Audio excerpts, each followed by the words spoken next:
Amici, stamattina buongiorno all'ho in bocca perché che mi sta riprendendo in questo momento il 24 mm G Master 1.4. Ho dato dentro il Sigma Art 2470 che uso di solito per tutti i miei video e tutte le mie foto a un mio amico che mi ha dato questo qua per 24 ore, quindi ho 24 ore per provarlo, testarlo, raccontarvi un pochino la mia esperienza, ovviamente senza farci una recensione perché, 24 ore è letteralmente una passeggiata nei campi. E quindi adesso con calma prendo sul cane, vado a fare due foto, due video che vi lascio un pochino qua a scorrere e basta. Il prodotto, cioè guardarlo così, l'obiettivo ovviamente c'è un G-Master, l'avevo già un pochino provicchiato sempre con questo mio amico, ma non avevo mai avuto la possibilità di avercelo per le mani indipendentemente, quindi sono veramente gasato. Non vi nascondo che ho grandi aspettative su questa lente perché è un bel grandangolo, nonostante io non ami i grandangoli. L'1.4 voglio capire bene come end, voglio capire bene l'autofocus, voglio vedere bene come si comporta sulla mia Sony A7 III. Lo vedete già, adesso non ho attivato alcun tipo di profilo colore, ho messo semplicemente a registrare, poi magari in post aggiusto qualche colore, qualche luce, qualche cosa, non lo so. Quindi basta, questo molto velocemente. Volo, mi cambio, prendo sul cane, faccio 4 foto, vi do un'impressione prima, un'impressione nel mezzo e un'impressione dopo. E poi dopo, una volta che avrò aperto i file, tra qualche giorno girerò la fine di questo video quando ormai l'avrò già riconsegnato. Quindi ho preso sul cane, ho fatto una bella passeggiata e devo dire che questo 24 mm mi sta piacendo un casino. Credo vada bene anche per vloggare a distanza di, neanche un braccio teso perché lo sto tenendo piegato. E secondo me è molto buono. L'autofocus e lo sfocato sono spaventosi, come anche il 35G Master che avevo provato un pochino. Sono delle lenti pazzesche, abbastanza stabile, cioè lo trovo abbastanza stabile, poi devo vedere bene in post. Infatti a fine video vi lascerò bene la parte in cui vi parlo un po' delle impressioni con i file visti eccetera. Però devo dire che mi sto divertendo, mi sta piacendo un casino e sto rivalutando anche la focale 24, proprio che secondo me è un po' troppo aperta perché io non amo i grandangoli, però mi sta piacendo, quindi andiamo avanti. Allora, piccola impressione a caldo dopo essere tornato da questa mia magica passeggiata.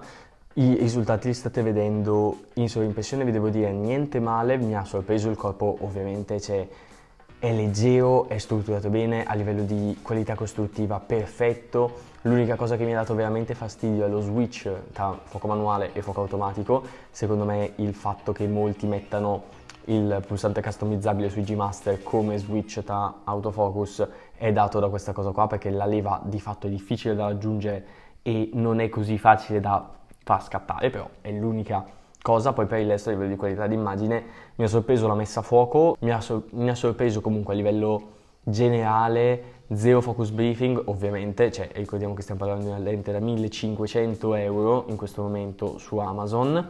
E poi velocissimo, silenzioso, senza alcun tipo di problema, non perde mai il fuoco. Ho fatto delle riprese anche col cane eccetera che seguivano, non seguivano, cioè proprio bello, piacevole, così come anche piacevole il bokeh che mi è piaciuto tantissimo. A 1.4 ha una capacità di proprio sfocare tutto molto bene, molto armonioso, anche con un grandangolo che a me non piace, perché a me il grandangolo non piace, il 24 mm non è una focale che amo e nel 24-70 difficilmente scatto a 24 mm, però cavolo mi sono trovato veramente bene, mi sono trovato un bokeh fatto bene che proprio dava quella profondità giusta all'immagine, molto interessante. L'1.4 è un bel salto rispetto al 2.8 a cui sono abituato normalmente, rispetto all'1.8 è un po' una gimmick che fa un po' così, non si vede magari tutta questa differenza, però ragazzi io per quello che ho provato oggi a proprio sensazione a caldo non li ho ancora aperti i file, devo ancora aprirli, però mi sono trovato veramente bene. La gestione del flare in video l'ho vista già molto buona, gestione del flare sicuramente, già il Sigma fa un buon lavoro, questo ancora di più, quindi sono veramente contento, cioè esperienza super positiva. C'è anche da dire che se avete Sony e utilizzate il 24 mm fisso, questo qua è il 24 mm da comprare, cioè il G-Master è perfetto, è preciso, però non pensavo sinceramente che mi sarei trovato così bene, cioè pensavo comunque una focale anche che io non amo con delle qualità del genere, cioè mi sono trovato veramente comunque un gran bene. Sempre sull'1.4 da dire, ho fatto un paio di prese in cui prendevo il fuoco, lo lasciavo andare, insomma giocavo un pochino col fuoco con una profondità di campo molto ridotta. Anche lì mi sono trovato bene, bello, e bello come poi fa tutto in modo lineare, a me proprio, devo essere sincero, è piaciuto. E basta, adesso volevo fare una cosa anche notturna per parlare anche dell'aspetto un pochino più notturno, per vedere come si comporta con le luci e quelle cose lì, quindi vediamo un pochino stasera se riesco a fare qualcosa.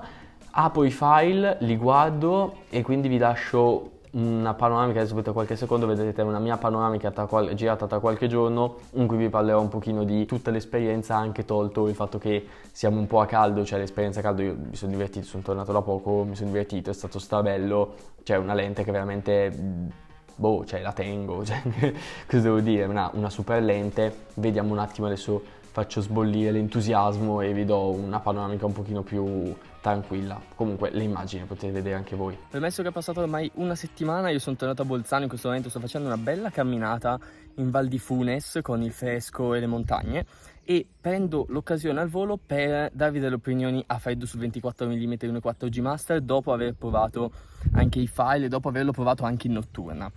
Allora vi devo dire due riflessioni, uno sulla lente in sé e uno sulla focale 24. Allora, la lente in sé secondo me è fantastica, ha una nitidezza forse eccessiva. Ho aperto alcuni scatti e mi ha dato proprio fastidio a volte quanto fosse nitido, cioè quasi fastidioso. Io amo la nitidezza nelle mie fotografie, però credo che una fotografia di paesaggio con un 24 mm del genere, stampata, tipo enorme, quella nitidezza sia necessaria, e credo che sia anche il pubblico e il target che vuole colpire questa lente, quindi è molto importante da ricordarsi questa cosa quando si fa questo ragionamento. Mentre invece sulla focale 24 mm, che io ho presente anche nel mio 24-70, anche se ha 2.8 e non ha 1.4, quindi c'è una bella differenza, devo dire, allora, io lì per lì mi è piaciuta tantissimo, mi ha gasato e ok, poi alla fine ragazzi non c'è niente da fare, io la trovo troppo ampia come focale per il mio utilizzo personale, per i miei gusti personali. C'è da dire che a livello di composizione di cose la trovo molto come una focale verticale, cioè proprio una focale verticale, non la userei in orizzontale, la userei proprio in verticale perché mi piace lo spazio che si riesce a dare, come incornicia i soggetti eccetera. A livello invece di orizzontale mi sembra che molto spesso prenda tutto e niente questa focale, ed è un peccato perché è proprio una mia percezione, diciamo, compositiva, ecco. Mentre invece sull'ultimo fatto, tornando a parlare della lente 1.4, allora i video potevo girarli in log anziché in PP off come ho fatto, e quelli in questi che ho girato con il 24 G Master non avevo dei filtri ND, quindi per usare l'1.4 molti sono andati via un po' bruciati, però raga, io faccio foto, cioè non faccio video qua su YouTube, ma poi dopo non è che sono un videomaker o delle cose, cioè non... Io quattro cose le so fare, poi dopo niente, cioè passatemela così anche a me, e cercherò sicuramente di migliorare questo mio aspetto perché sono veramente una sega, e basta. Però lente nel complesso veramente veramente bella, esperienza super, e devo dire che boh, mi è piaciuto tutto, mi è piaciuto. Peccato per la focale, però un 35 con una roba del genere, ragazzi, sarebbe una bestia. Infatti lo proveremo. Bene, qua da me, dalla Val di Funes, che sono scappato un attimo dal sentiero per fare questo video, è tutto. Spero vi sia piaciuto, spero che questo contenuto vi sia piaciuto e che vi abbia entusiasmato, perché se è un contenuto che vi può piacere magari posso farlo anche con altre lenti, quindi fatemi sapere sempre con un commento. Io vi ricordo di iscrivervi al mio canale se ancora non l'avete fatto. Io sono Gio, ciao a tutti.